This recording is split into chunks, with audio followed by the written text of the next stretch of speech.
पंचतंत्र की कहानियों की रचना करने के पीछे क्या रहस्य था, बहुत ही रोचक कारण है। एक समय की बात है, दक्षिण भारत में एक बहुत ही समृद्ध राज्य था। उस राज्य के राजा का नाम अमरशक्ति था। राजा अमरशक्ति महान योद्धा और बहुत ही कुशल शासक थे। राजा अमरशक्ति के 3 पुत्र थे।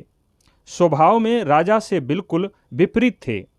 सुबह से लेकर शाम तक शोर शराबा करना, मूर्खतापूर्ण शरारतें करना और लोगों को परेशान करना उन तीनों पुत्रों का यही काम था।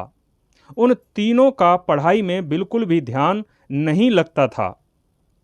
तीनों राजकुमारों की उम्र बढ़ती जा रही थी, लेकिन उनको नीति शास्त्र का कोई भी ज्ञान नहीं था। कोई भी विद्वान उन्हें शिक्षित करने आता तो उसे इतना परेशान करते कि 1-2 दिन में ही अपने बोरिया बिस्तर समेटकर भाग जाता था। उन राजकुमारों की शरारत का इतना भय था कि कोई भी विद्वान राजकुमारों को शिक्षित करने तैयार नहीं होता था। राजा अमरशक्ति अपने तीनों पुत्रों के भविष्य के बारे में बहुत चिंतित थे। यदि वे शिक्षित नहीं हुए तो आगे चलकर शासन कैसे करेंगे?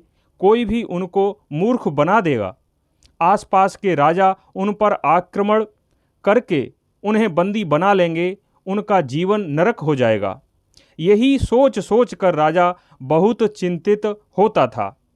क्या करे कि उसके पुत्र शिक्षित हो जाएं? राजा इसी चिंता में रहता। फिर एक दिन राजा अमरशक्ति ने अपने विद्वान मंत्रियों को बुलाया और अपनी चिंता के बारे में बताया।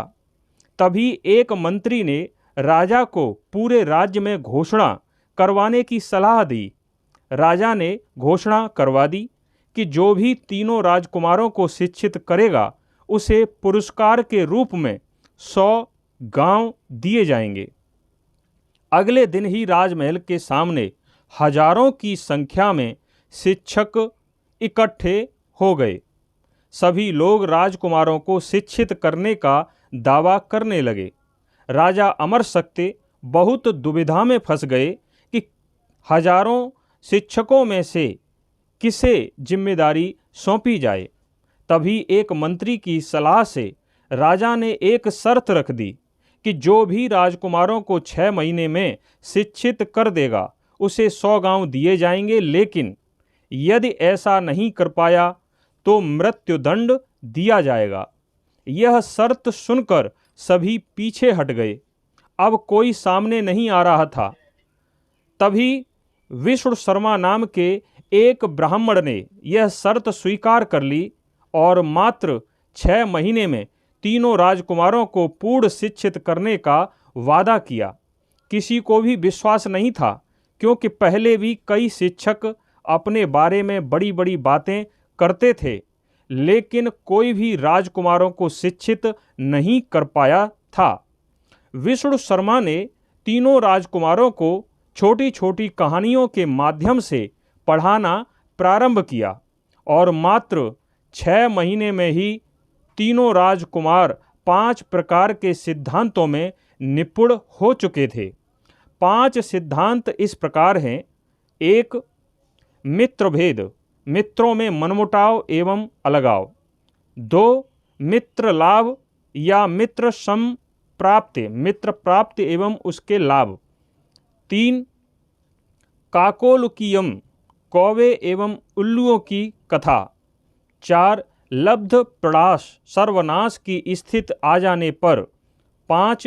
अपरीक्षित कारक, जिसको परखा नहीं गया हो उसे करने से पहले सावधान रहें, हड़बड़ी में कदम न उठाएं।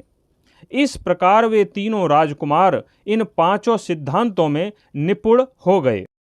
विष्णु शर्मा के द्वारा सुनाई गई कहानियों के संग्रह को ही पंचतंत्र नामक ग्रंथ कहा गया है। हमें पंचतंत्र की सभी कहानियां अपने बच्चों को अवश्य सुनानी चाहिए। धन्यवाद।